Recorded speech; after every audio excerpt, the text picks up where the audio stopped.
While running on the Peloton Tread, I couldn't help but think about how Peloton the company was spiraling out of control. Under my feet was this sleek, well-built treadmill. In front of me was a slick screen where a peppy instructor was encouraging me to dig deep to push it a little further. But even as I cranked up the speed, I couldn't reconcile this excellent treadmill with the corporate disaster unfolding in my news feed. I've run on a lot of treadmills, but most don't get as much coverage as the $2,495 Peloton Tread. Do you know when the treadmill at your local gym launched? Or even what brand it is? I don't, and yet I know the Tread was supposed to launch in February 2021, got pushed back to May, and then got recalled alongside the more expensive Tread Plus before officially launching. The Tread's main sin was a wobbly screen, but it was a PR nightmare thanks to the shadow cast by the Tread Plus, which injured several people and killed a child. The Tread finally launched at the tail end of last summer, and then Peloton proceeded to implode. Peloton Tread. Verge score. 8. Good stuff. Bad stuff. Buy for $2,495 from Peloton. Part of my incredulity is that the Tread is a smart, well-made product. It takes the best parts of the Tread Plus and repackages it in a smaller, sleeker, and safer package. It keeps the roller knobs for controlling speed and incline, one of the best features on the Tread Plus and something I haven't seen on many other treadmills. It's way more intuitive to roll back a wheel after a hard sprint than repeatedly pressing a minus button on a rocker, hoping you don't fall flat on your face before you hit a more comfortable speed. There are also buttons in the center of each knob that let you jump up to the next hole unit, i.e. a 1.0 to 2.0 incline, or 5.4 miles per hour to 6.0 miles per hour. Unlike the hulking, floor-shaking, 455-pound Tread Plus, the 290-pound Tread isn't louder than most treadmills, and its footprint is smaller than most couches. It measures 68 inches long and 33 inches wide, smaller than the IKEA sectional in my apartment's living room. Most people should be able to find room to fit this in their homes. The keyword, most. This is still a full-on treadmill. It's slimmer than many others, but it's not the kind you can fold up and store in a closet when you're done. Even though it has wheels, the Tread is something you permanently commit to parking in one place. I could fit the Tread in my home, but only if I completely rearranged my living room. My husband's patience for at-home fitness machines lingering in our cramped apartment has run out, so I opted to test the Tread in the Verge's office. Safety was another factor in my decision. Peloton recommends 6.5 feet of clearance behind the machine in case you ever trip and go flying. No matter where I stuck the machine in my home, I wouldn't get that. I've seen treadmill accidents happen. Trust me, it's a bad time when you're going at higher speeds, and the Tread can go up to 12.5 miles per hour. Speaking of safety, it's clear Peloton was rattled by the recalls.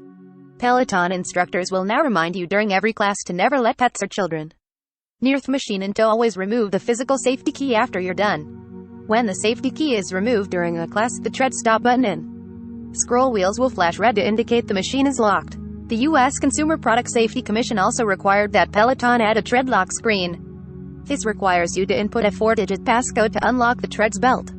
It pops up whenever the Tread wakes from sleep, restarts, or if you've been inactive outside of a class for 45 seconds. The latter can get annoying when you're browsing classes, but it's a minor inconvenience I'm happy to deal with. Altogether, it's like two-factor authentication for your Tread. Maybe a fingerprint scanner next time. Otherwise, the Tread itself is sturdy. It's not as bulky as some treadmills you'll find, but the carbon steel frame never gave me any trouble.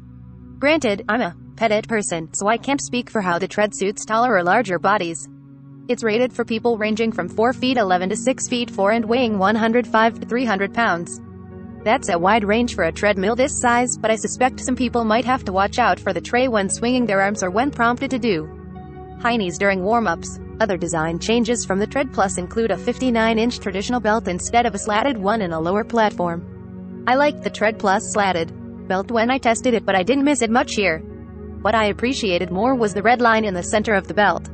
It helped me visualize where my feet were falling and made it easier to correct my form when I was tired.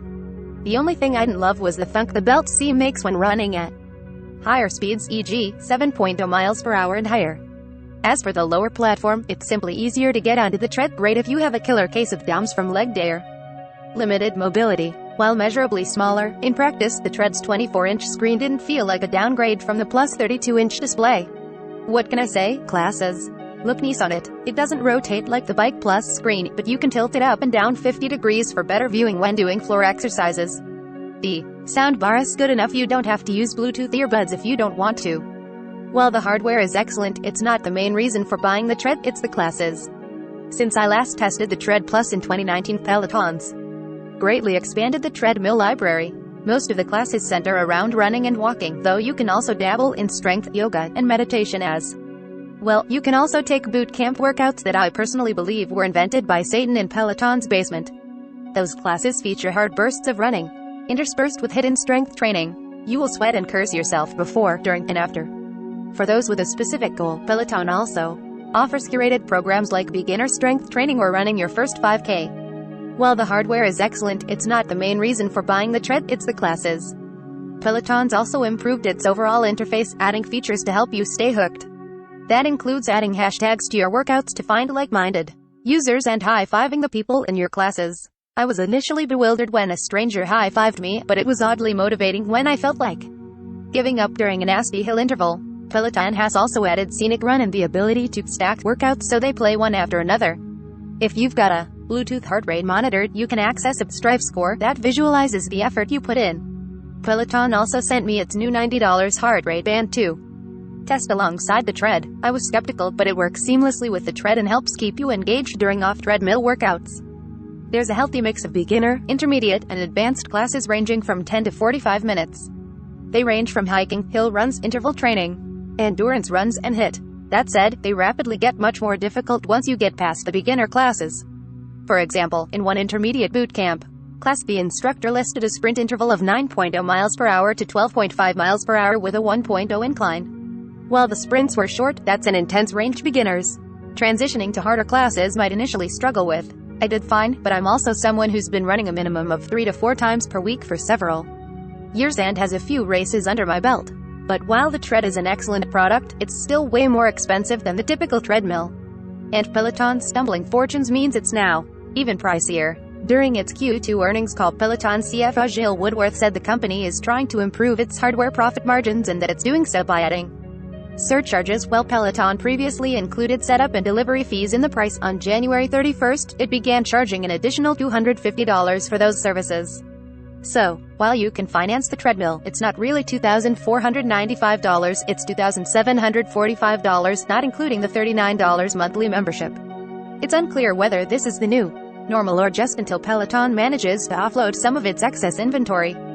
Mid-range treadmills cost between $1,000 to $2,500, so you're firmly in luxury territory here, but without some of the perks you might expect. Peloton's very invested in building out an ecosystem, so you're not going to find Netflix or other streaming apps on its TV-sized screen unless you jailbreak it and void your warranty. It seems almost like a waste of the tablet. The Just Run mode, which lets you use the treadmill without any classes, is okay but mind-numbingly boring. The included tray also isn't really big enough to stick a tablet on it for alternative programming. If you're planning on multiple people using this, y'all better be ready to pledge allegiance to Peloton. If someone in your family isn't into Peloton, this treadmill doesn't offer them many alternatives, and the tray is too small for a tablet. This is another reason why Peloton's health as a company matters. You only need to look as far as what happened to Flywheel. Once Flywheel folded, people who owned their bikes suddenly found their expensive machines bricked and with little recourse. It's hard to imagine this happening to Peloton in the short term. It's currently embarking on a severe cost restructuring plan, and investors are way too invested in Peloton succeeding via sale. However, the Tread very well could end up as a glorified code rack if things go awry. The Peloton fanbase is incredibly loyal, and connected fitness is here to stay, so there's a good chance it'll all work out. It's just not guaranteed. This is why I'm only comfortable recommending the Tread if you're on Team Peloton all the way. It's an excellent machine, but it's custom built for Peloton and Peloton only. There's nothing wrong with splurging if that's you. Go for it, you'll be happy. But for everyone else, ask yourself if a cheaper treadmill and a fitness app subscription won't also fulfill your needs. Photography by Amelia Holloway Crails, The Verge. Agree to continue, Peloton Tread. Every smart device now requires you to agree to a series of terms and conditions before you can use it, contracts that no one actually reads. It's impossible for us to read and analyze every single one of these agreements. But we started counting exactly how many times you have to hit agree to use devices when we review them, since these are agreements most people don't read and definitely can't negotiate. To use the Peloton Tread, you'll need to agree to these agreements also cover your health and location data, as well as any profile photos and demographic information you may choose to share. If you download the Peloton app onto your phone, you're also subject to your phone's terms of service and privacy policy. If you link Peloton to third-party apps, like Strava or Apple Music, you also agree to that app's terms and privacy policies. Final tally: 2 mandatory agreements and any optional agreements for third-party app integrations.